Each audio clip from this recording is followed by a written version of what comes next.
Nagdadalawang isip ka na ba? Nagdadalawang isip ka na bang magbayad ng tax dahil kukurakutin din naman?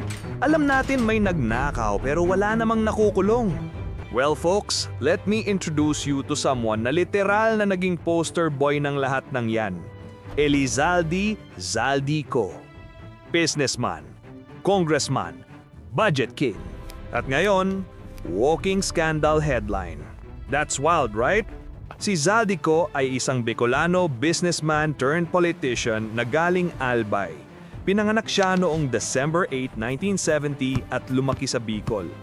Elementary sa Bicol University College of Education Integrated Laboratory School, high school sa St. Gregory the Great Seminary sa Tabaco, tapos nag-computer engineering sa AMA Computer College para kompleto na ang future tycoon starter pack niya. So, hindi ito yung tipong aksidenteng napunta sa pera. This guy clearly set himself up para maging payer. Pagpasok ng late 90s, dun na nagsimula yung empire arc niya. Noong 1997, kasama ng kapatid niyang si Christopher, co-founded niya ang SunWest Construction and Development Corporation or SCDC.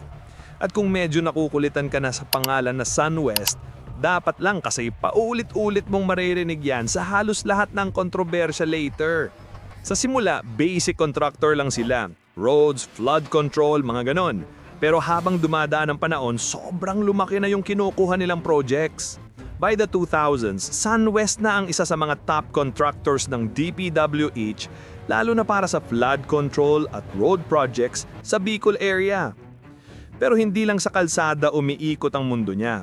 Nag-branch out siya sa energy at nag-propose ng 3 mini hydropower plants sa Catanduanes. May resistance pa nga galing sa regulators noon pero eventually na-approve. At by 2010-2011, operational na yung 2 planta. So on paper, ang ganda ng dating. Eco-friendly power, regional development, progress, PR gold. Sa tourism naman, noong 2009, ang SunWest Group ang bumili ng Hyatt Regency Hotel sa Pasay at nirelaunch ito bilang Midas Hotel and Casino noong 2010. Sa Bicol siya ang chairman ng Misibis Bay Resort sa Bakakay, yung resort na pang Instagram feed, hindi pang regular sweldo. Dagdagan mo pa ng real estate projects, residential developments, memorial parks at yung Embarcadero area sa Legazpi, kasama ng iba pang companies under a web of holdings na konektado sa SunWest Group. So, kung achievements lang pag-uusapan, hindi mo siya pwedeng tawaging small time. He built a network of companies na sumasakop sa construction, power, tourism, at real estate. From Bicol businessman, naging isa siya sa pinaka-prominenteng negosyante sa region. Pero syempre folks, hindi nagtatako sa successful businessmen ang ganitong klasing storya. Kasi kapag sobrang laki na ng hawak mong negosyo, ang next logical step sa Pilipinas, alam na natin, politics. Enter Ako Bicol Party.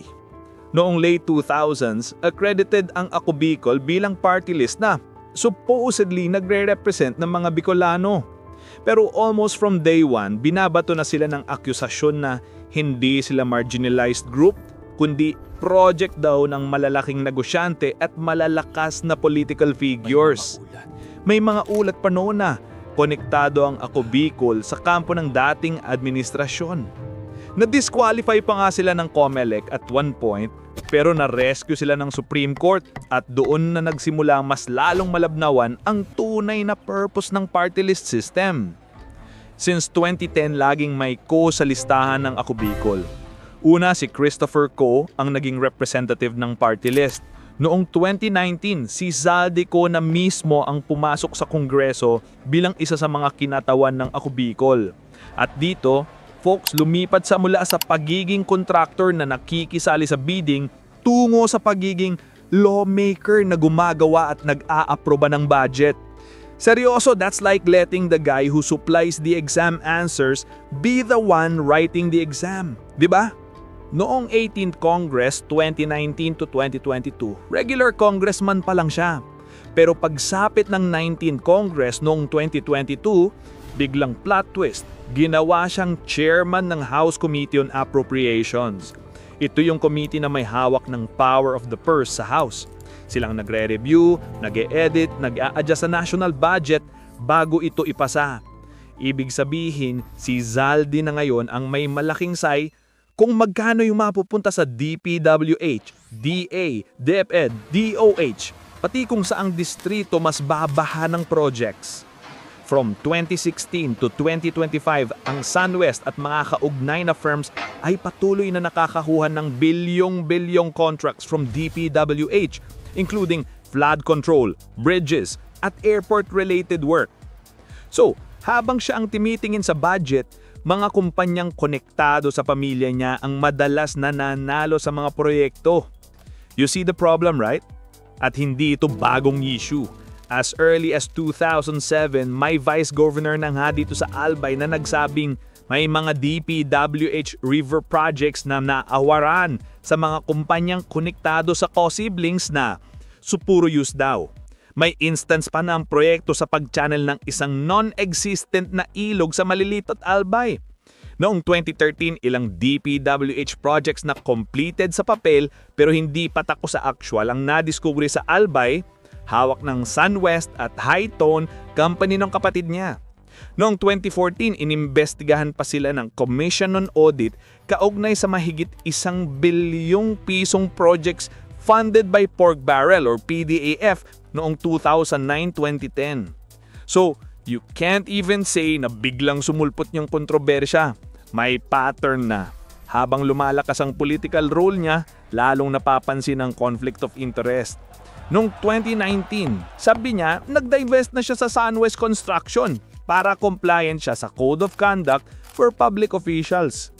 Sa papel, wala na siya sa main construction firm pero ayon sa mga dokumentong hinukay ng mga journalist, siya pa rin ang may malaking hawat sa ibang company sa umbrella ng SunWest Group like SunWest Philos, Misibis Land at Embarcadero Land Ventures. At mag-asawa silang magka-partner sa isang holding company na may kontrol sa mga kumpanyang ito. At guess what?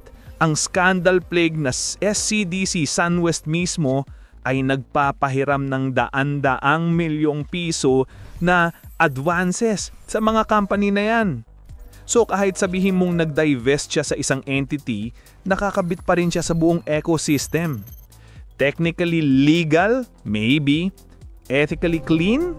You can decide.